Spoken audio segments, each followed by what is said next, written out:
Video kali ini saya akan memberikan penjelasan mengenai materi fungsi. Kita mulai dengan pengertian. Diberikan dua buah himpunan tak kosong di sini, diberikan dua himpunan tak kosong. Misalkan dia adalah A dan B, mereka adalah A dan B. Elemen pada himpunan A itu dapat kita hubungkan atau dapat kita kaitkan dengan elemen pada himpunan B. Hubungan atau aturan ini kita namakan dengan relasi. Jadi yang penting kita hubungkan anggota A dengan B itu namanya relasi. Kemudian di sini kita akan melihat salah satu bentuk relasi khusus yang materi kita ini kan fungsi, itu relasi khusus. Relasi yang mengaitkan setiap anggota A dengan tepat satu anggota B disebut fungsi. Tepatnya itu fungsi dari A ke B ini. Notasinya begini. Fungsi dari himpunan A ke B ditulis F begini. F.2 A panah ke kanan B ini. Di mana A nanti kita namakan sebagai daerah asal atau domain F, simbolnya DF, dan B disebut sebagai kodomain dari F atau daerah kawan F. Selanjutnya A anggota A di sini disebut sebagai prabayangan atau pre-image dari B. Dari B, tapi maksudnya di sini dari B kalau B-nya adalah FA. Jadi di sini tepatnya sebenarnya kalau kita mau bilang A ini adalah pra-image atau pre-image atau bayangan dari, di sini jangan pakai B. Di sini harusnya pakai dari FA gitu. Jadi dia adalah pre-image dari FA atau prabayangan dari FA. Di mana FA ini adalah harus elemen B. Seperti itu. Ini. Kemudian FA sendiri, elemen B ini, itu dinamakan sebagai bayangan atau image dari A. Saya kira cukup jelas. Kemudian himpunan semua bayangan dari semua anggota domain itu dinamakan dengan range atau daerah hasil. Ini biasa dinotasikan dengan RF, R indeks F. Begini bentuk himpunannya, pendefinisiannya. B elemen B, di mana B sama dengan FA dan A itu elemen A. Jadi kalau tidak ada A elemen A sehingga FA sama dengan B, maka B itu bukan anggota dari range. Jadi anggota dari range itu kalau dia punya kawan di A. Seperti itu. Jadi di sini dapat kita lihat bahwa RF ini nanti pasti merupakan himpunan bagian dari B. Seperti itu. Kita lihat beberapa ilustrasi dari fungsi. Jadi ini contoh-contohnya sebenarnya. Misalnya kita lihat yang pertama, contoh yang ini A. Ini semua fungsinya atau relasinya kita buat dari A ke B. Ini relasinya dari A ke B. Ini panahnya dilihat. Jadi kalau panahnya ke arah B berarti bentuk relasinya adalah relasi dari A ke B. Ini panahnya. Jadi panahnya ini ke sana semua. Lihat di ujung sini. Ke sana semua. Kadang juga di tengah sini dibuat di garisnya. Sekarang contoh pertama ini adalah fungsi. Mengapa? Karena setiap anggota A itu dikawankan dengan tepat satu anggota B. Jadi kuncinya fungsi itu ada dua. Yang pertama, setiap anggota A itu harus punya kawan di B. Berarti setiap anggota A itu pasti ada kawannya di B. Sehingga FA sama dengan B. Gitu maksudnya. Itu secara matematisnya. Kemudian yang kedua, syarat yang kedua, setiap anggota A ini kawannya di B itu hanya satu. Jadi untuk setiap A elemen A itu FA-nya tunggal. Seperti itu. Tidak boleh ada dua FA. Sekarang kita lihat yang di sini, yang contoh tadi yang pertama ini. Di sini kan anggota pertama ini, katakanlah ini 1, ini 2, ini 3. 1 ini punya kawan di B, itu satu saja itu kawannya ini. 3 itu punya kawan di B, juga satu saja kawannya, meskipun kawan 1 dan 3 itu sama. 2 itu punya kawan di B juga dan 1 juga. Sekarang kita lihat yang contoh kedua. Ini bukan fungsi. Mengapa? karena ada anggota A yang punya dua kawan, padahal tadi aturannya ini FA-nya harus tunggal. Kalau yang ini, katakanlah ini FA-nya. Ini FA-nya tidak tunggal. Tidak tunggal. Mengapa? Karena FA itu berkawan dengan si ini, katakan ini 1, ini 2, berkawan dengan 1, berkawan juga dengan 2. Maka dia tidak tunggal kawannya, makanya dia bukan fungsi. Aturannya tadi kan harus 2. Setiap anggota A itu harus punya kawan di B. Aturan itu sudah terpenuhi, karena ini 3 anggotanya ada semua kawannya. Tapi yang tidak terpenuhi adalah setiap anggota A itu hanya punya tepat 1 kawan di B. Anggota ketiga ini punya 2 kawan, ini bercabang, 2 kawannya. Maka dia bukan fungsi, seperti itu. Selanjutnya kita lihat contoh yang ketiga, yang ini. Untuk contoh yang di sini, kalau kita perhatikan, setiap anggota A dia gagal di aturan pertama. Mengapa? Karena ada anggota pertama dari A ini tidak punya kawan. Ini tidak punya kawan di B. Ini kan himpunan A, ini himpunan B. Dia tidak punya kawan. Padahal aturannya fungsi itu setiap anggota A harus punya kawan di B. Makanya dia bukan fungsi, seperti itu. Kita lihat penjelasan selanjutnya.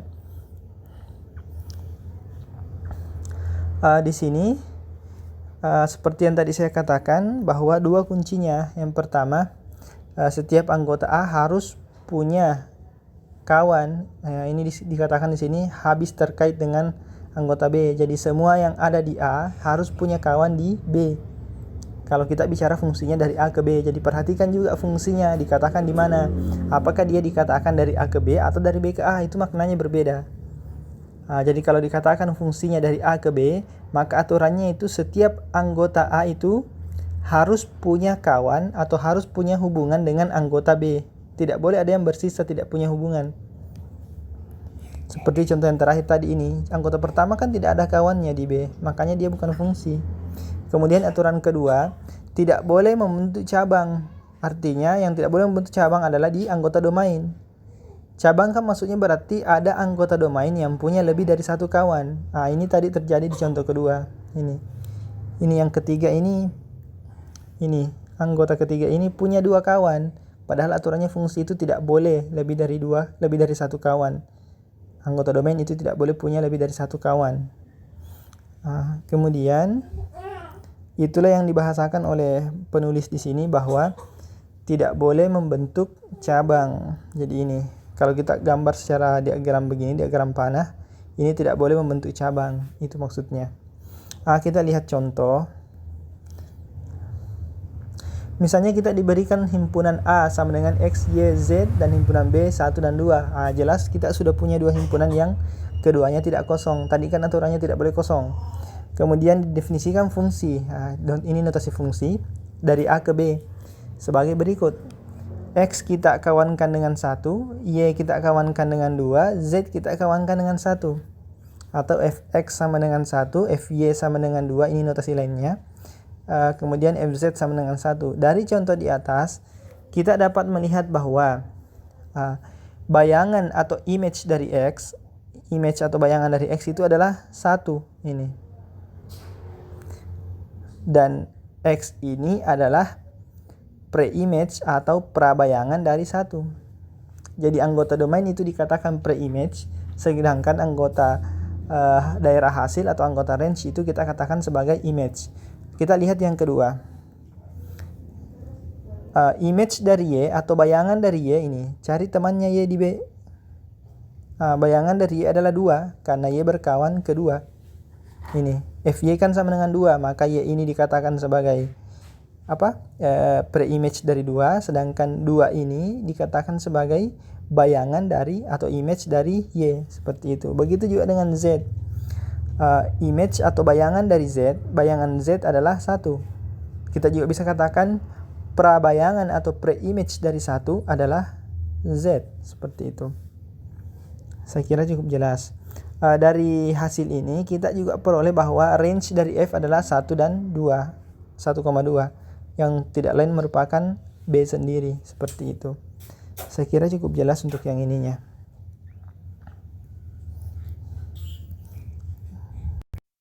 Selanjutnya, setelah mengetahui pengertian dan atau definisi dari fungsi, kita diberikan beberapa notasi atau penulisan di fungsi, terkait dengan fungsi. Pertama, fungsi fx ini menurut penulis di sini, fungsi fx ini dibaca f dari x atau f pada x. Terkadang juga di buku tertentu dikatakan fx ini dibaca adalah nilai f di x. Jadi ini kadang dibaca juga nilai f di x atau singkatnya f di x. Kadang seperti itu cara bacanya. Kita coba lihat. Misalnya fx-nya kita punya 4x tambah 2. Maka nilai dari f1 atau f di 1 atau f dari 1 atau f pada 1 itu artinya ini fungsinya cara bacanya, cara menuliskannya atau cara mencari nilainya gampang sebenarnya. Ini kan fx sama dengan 4x tambah 2. Perhatikan saja di sini yang mirip di ruas kiri dengan ruas kanan yang mana. Kita bisa lihat langsung x-nya kan di sini mirip. Sehingga kalau ditanyakan di sini, misalnya ditanyakan f1, maka jawabannya yang mana? Lihat saja di sini. Tempatnya ini adalah tempatnya si x, berarti tempatnya x di sini ganti dengan yang merah ini yang 1. Berarti di sini tetap 4, di sini tambah, di sini 2. Yang mirip di sini kan cuma x-nya. Maka x-nya ganti juga dengan 1. Seperti itu. Tapi dia kali karena 4 kali x maksudnya ini. 4 kali 1 hasilnya 4. Tambah 2 berarti 6. Seperti itu. Itu cara mudahnya. Begitu ya dengan min 2. Lihat saja di sini. Ini kan posisinya si x ini. Pokoknya sesuaikan dengan posisinya. Ini posisinya x. Maka yang ada x di ruas kanan itu nanti diganti seperti itu. Maka kalau di sini posisi x diisi dengan min 2, maka posisi x di ruas kanan ganti dengan min 2. Kalau posisi x di ruas kiri itu adalah a, maka di ruas kanan itu yang posisi x itu ganti dengan a. Seperti itu. Intinya seperti itu. Kalau di ruas kirinya adalah s tambah h, maka ruas kanannya yang posisi x itu ganti juga dengan s tambah h. Seperti itu. Saya kira cukup jelas sampai di sini. Kita lihat contoh yang ini. Diberikan fx sama dengan x kuadrat kurang 2x. Maka kalau ditanyakan f4 ya sama tadi. Kalau misalnya ditanyakan f4 berarti f dalam kurung 4 di sini ada x kuadrat dikurang 2. Jadi semua yang ada x-nya di sini ada kuadratnya. Semua yang ada x-nya ganti dengan serupa. Di sini x-nya diganti dengan 4. Di sini x-nya ganti dengan 4. Maka x yang lain juga yang kanan ganti dengan 4. 4 kuadrat 2 kali 4. Maka jawabannya berapa? 4 kuadrat kan 16. 2 kali 4 kan 8. Berarti 16 kurang 8 kan hasilnya 8. Saya kira cukup jelas. Kemudian f4 tambah h sama caranya. X-nya tadi ganti dengan ini 4 tambah h. Berarti 4 tambah h kuadrat. Ini ganti ini 2 kali 4 tambah h ini. Tapi ingat kasih kurung. Kesalahan yang biasa terjadi di sini adalah yang ini dituliskan 2 kali 4 tambah h. Tulis seperti itu. Apa akibatnya kalau begini? Nanti jawabannya itu jadi 2 kali 4 ditambah h. Padahal itu harus dalam kurung ini. Ini harus dikurung. Ingat terus itu. Seperti itu.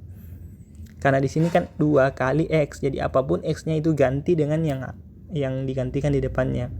Karena x-nya diganti dengan 4 tambah h, maka x-nya ganti juga dengan 4 tambah h. Ingat pakaikan kurung, karena itu berbeda maknanya. Kita tinggal jabarkan 4 tambah h kuadrat itu apa? Berarti 4 kuadrat ditambah 2 kali 4 kali h, yaitu 8h, tambah h kuadrat. Seperti itu. Kemudian ini min 2 dikali 4 tambah h, berarti min 2 kali 4, min 8. Min 2 kali h, min 2 kali positif h sama dengan minus 2h. Seperti itu. Jadi didapatkan 8 tambah 6h tambah h kuadrat. Jadi B-nya ini yang B. Terus ini B. C-nya di sini F4 tambah H kurang F4. Kalau begitu berarti kita punya 4 tambah H itu apa? 4 tambah H itu yang ini.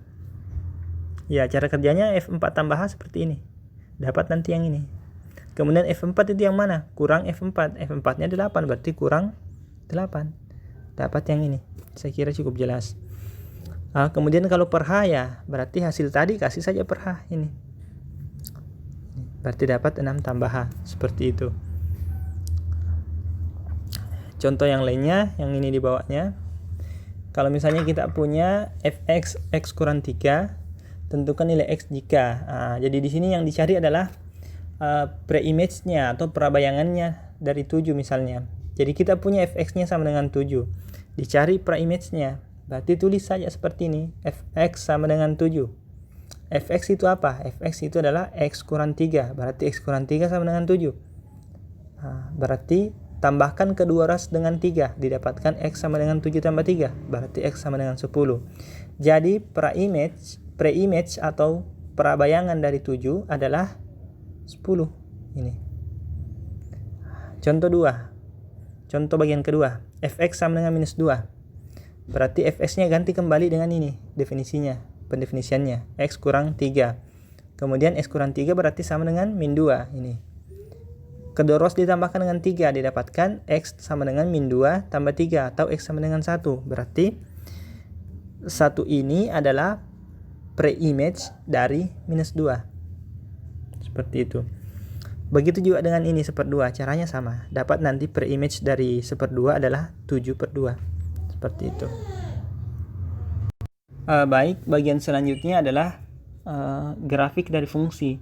Jadi ada beberapa fungsi atau ada fungsi yang bisa kita gambarkan grafiknya di diagram Cartesius. Diagram Cartesius itu diagram yang siku seperti ini. Seperti yang ada di gambar. Ini bisa digambar kalau domainnya itu adalah subset dari real, kemudian daerah hasilnya juga adalah di real. Jadi fungsinya itu dari real ke real itu bisa digambarkan. Kita coba lihat. Misalnya di sini kita diberikan fungsi fx sama dengan x kurang 4. Untuk fungsi begini itu biasanya disebut fungsi linear. Linear itu adalah garis sebenarnya. Makanya bisa dibayangkan bahwa gambarnya pasti berupa garis. Garis di sini maknanya itu garis lurus yang seperti ini. Jadi cara menggambarnya banyak cara sebenarnya. Kalau dia persamaannya begini, linear. Linear maksudnya itu variabelnya derajat variabelnya itu berderajat 0 atau berderajat 1, atau pangkat variabelnya itu pangkat 0 atau pangkat 1. Jadi lain lagi kalau x pangkat 2. Jadi yang ini tidak dibicarakan untuk contoh yang ini. Ini lain. Bukan ini. Lain juga. Jadi di sini kalau pangkat segini, pangkat 1, maka cara menggambarnya itu cukup dengan ambil 2 titik di sini. Ambil 2 titik koordinat. Jadi caranya bagaimana? Misalnya ambil x-nya sama dengan 0. Maka dapat y. Ini kadang fx dikatakan y. Pasangannya kan, y sama dengan fx itu sama dengan berapa? Masukkan 0, berarti minus 4. Langkah kedua, ambil fx-nya sama dengan 0, berarti fx yang sama dengan 0. Kalau fx-nya sama dengan 0, berarti x kurang 4 sama dengan 0, berarti x-nya sama dengan berapa?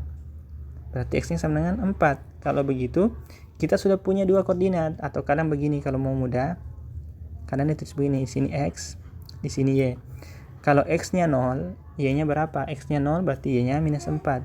Kemudian yang kedua, ini cara yang biasa dilakukan di sekolah. Kalau y-nya, ini y adalah fx ya. Ingat ini y adalah fx. Kalau fx-nya atau y-nya adalah 0, maka x-nya berapa? Ternyata x-nya harus ini. Supaya 0 di sini, maka x-nya dipasang berapa? Dipasang 4, berarti sini 4. Maka kita sudah punya 2 koordinat, yaitu apa? 0, minus 4 dan 4,0. Kita tandai yang itu 0, minus 4 itu di mana? Cara menggambarnya ini sumbu x, ini sumbu y. Ini 0 cari di sumbu horizontal. 0 cari yang ini yang di depan. Ini kan pasangan terurut. Yang di depan ini namanya absis, yang di belakang namanya ordinat. Kita cari dulu absisnya, itu di sumbu x. Sumbu x berarti yang horizontal ini. Kalau saya ganti ini misalnya yang merah ini sumbu x, kemudian saya kasih yang biru misalnya sumbu y. Cari 0 di sumbu x berarti sini. Kita cari x di sini. Kalau dicari x-nya 0 berarti 0-nya kan di sini. 0-nya ini. Kemudian cari minus 4 di vertikal. Vertikalnya kan di sini minus 4. Kemudian hubungkan, buat garis sejajar, artinya pertemukan ininya, koordinatnya, berarti dapatnya di sini. Kemudian yang kedua, cari 4 di horizontal, berarti yang ini. Cari 0 di vertikal, berarti di sini juga. Makanya dapat yang ini. Bagaimana kalau misalnya x-nya sama dengan 2? Berapa y-nya? Kalau x-nya 2. Kalau x-nya 2, y-nya adalah minus 2. Bagaimana cara meletakkan ininya, koordinatnya? Berarti cari X2 di horizontal, berarti ini 2. Cari Y-2 di vertikalnya, yang ini berarti minus 2. Kemudian caranya, dari 2 yang di horizontal ini, dari 2 ini, kita buat ini garis sejajar dengan sumbu vertikal, sumbu Y. Berarti dibuat garis begini. Seperti itu. Kemudian dari minus 2 yang di sumbu vertikal, buat garis melalui minus 2 sejajar dengan sumbu X atau sumbu horizontal. Kemudian pertemuan dari atau perpotongan dari kedua tadi yang kita buat garis itu, itulah koordinat yang dimaksud dengan 2, minus 2 ini. Seperti itu. Jadi makna dari sumbu koordinat itu seperti itu.